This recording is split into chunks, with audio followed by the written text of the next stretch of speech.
Hello there, my name is Jason Gensai. Welcome to this video where I explain the basics of how I believe the Force works. This is the first part of a series called What's the Force? The Force seems mystical, magical, and unexplainable, but I am confident that the Force can be understood and explained. The Force can be divided into 4 parts: energy, connection, the dark side, and the light side.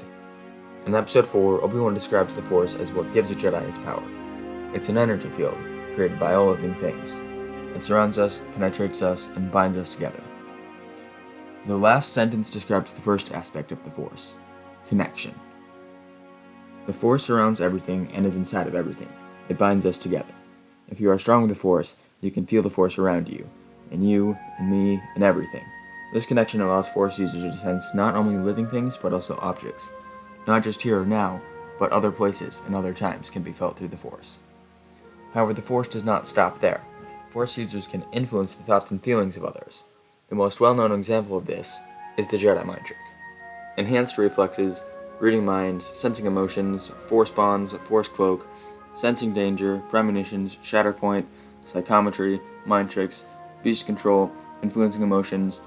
Those are all abilities related to the connection that the Force grants. The second aspect of the Force is energy. The Force is an energy field created by all living things. Force users can harness this energy and use it to manipulate the world around them. A standard Force push is simply putting energy into an object to make it go a certain way. Telekinesis is a more complex version of the Force push, because the Force is not all going in the same direction. However, Force users can do more than push and pull. Force augmentation is a general term for increasing your physicality. The Force can increase your speed, strength, and endurance by simply adding more energy to your muscles. Force powers that are in the category of energy are Force push, Force pull, telekinesis, Force augmentation, Force stasis, and the lightning bolt thing Yoda did. The next aspect of the Force is the dark side of the Force, the unnatural Force. These abilities are only unlocked if you use the dark side of the Force. I will probably make an entire video about the dark side, but basically, these are the unnatural powers that only bad guys can use. The unnatural powers include Force lightning, Force control, Force choke, Force drain, Force life, essence transfer, and magics. Magics are what the Night Sisters from Dathomir use. They include rituals, mist, and artifacts. While many of the abilities provided by magics are similar to the basic uses of the Force, many are extremely unique, and I will have to make an entire video about just magics. The natural Force is the last aspect of the Force. The natural Force is the opposite of the unnatural Force. It is the light side. The natural Force only grants 3 abilities, but they are worth rejecting the dark side. The first ability is Force healing. Honestly, I only put healing here because it doesn't fit anywhere else. Force healing is a physical ability, but it is more than just an energy blast, and it is definitely not a dark side ability. The only good reason to put it in the natural category is it seems likely it is a light side exclusive ability.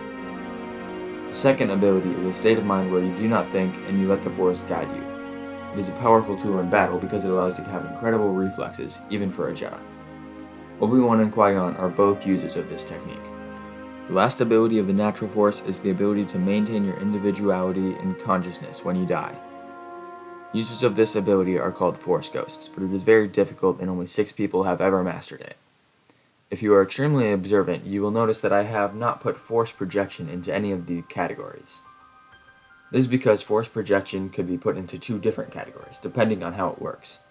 If Force projection is the user projecting light out from specific points to perfectly replicate what the object being projected is, then Force projection would fit into the energy category, because light is energy. However, Force projection could also be a connection ability, if the Force projection is the user projecting an image of himself directly into the mind of everyone who would be able to see him. Either method produces the effect seen in The Last Jedi, but the connection method could be an improvement because you could show yourself to just certain people more easily. This entire theory comes from 3 sentences. The Force is what gives a Jedi his power. It's an energy field created by all living things. It surrounds us, penetrates us, and binds us together. Every single Force power can be put into connection, energy, unnatural Force, and natural Force. So with that, I have nothing more to say about this. Now it's your turn. Comment below. Are there any powers I missed? Is there a problem with this theory? And would you rather have a Force bond with Mithran Naruto or Master Yoda? May the Force be with you.